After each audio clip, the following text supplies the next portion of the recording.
And hello, Emmanuel. This is Donovan again. Another Book of Acts thought for the day for you from our young adults. So the second thing I wanted to talk about was this idea, this theme throughout the Book of Acts of grace and boldness.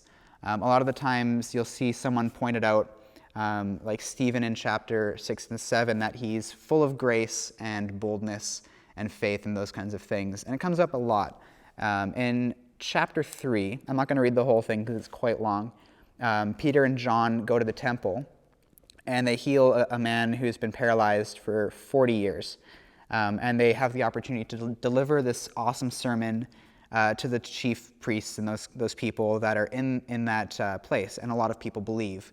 And at the same time, a lot of people, particularly the Jewish leaders, just can't stand what they have to say, and they threaten them and say, hey, you can't do this, stop doing this kind of thing. And whenever they come up with this conflict, they go back and the disciples pray for boldness, that they would be able to continue doing what they're supposed to do. I'll actually read in chapter 4 here, verse 29. They said, "And now, Lord, look upon their threats and grant to your servants to continue to speak your word with all boldness, while you stretch out your hand to heal." And so I think it's amazing that if the disciples, the apostles, had to pray for boldness, how much more do we have to pray for boldness today in our world? That's just one aspect of that I think is really interesting and challenging. But I'll point out another thing here. They did this pattern several times where they went to the temple, they preached, they got kicked out, threatened, beaten, and eventually imprisoned. It comes to a head here in chapter 5 when the apostles are imprisoned by the high priest. And during that night, an angel of the Lord opens the prison doors and brings them out and says, "Go and stand in the temple and speak to the people all the words of this life." And when they heard this, they entered the temple at daybreak and began to teach. I think it's fascinating that after 2 times of this kind of pattern showing up where they're persecuted in the temple for their words and finally imprisoned, the angel releases them and says, "Keep on doing what you're doing. You're doing nothing wrong. This is awesome." And I know for me, whenever I come up with some kind of conflict or maybe something's not going the way I thought it was supposed to and God asked me to do something, I always second guess myself and say, oh, maybe I'm just not doing this the right way, or there's something I need to change. When in this instance, the angel said, keep on doing what you're doing. And part of me wonders, what would the angel tell the church today? Would he say, keep on doing what you're doing? Or would they say something else? I'll just leave that open-ended. I know for me, it's probably do something different. What you've been doing isn't right a lot of the time. But here, we get this awesome just go and speak to the people all the words of this life, which they've been doing for several weeks already.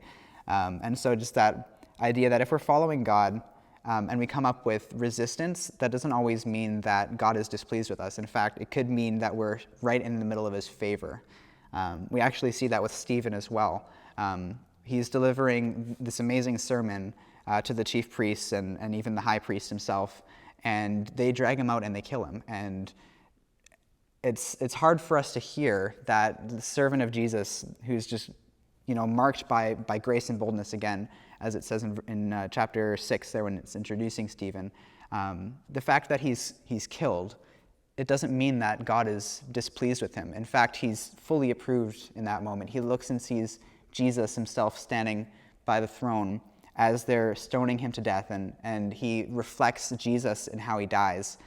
He says, "Lord, forgive them, for they do not know what they do," just like Jesus said on the cross. And so just that idea that when things happen that are challenging or cause us to maybe consider how we're acting, it doesn't always mean that we're without favor, that we're not approved by what we're doing. Sometimes these troubles happen precisely because we are approved by God.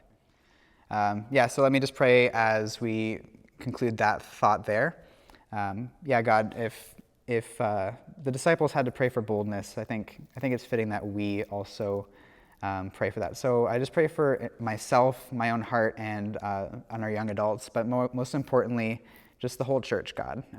In this world, we have a lot of reasons to fear, but we also know that when hard things come,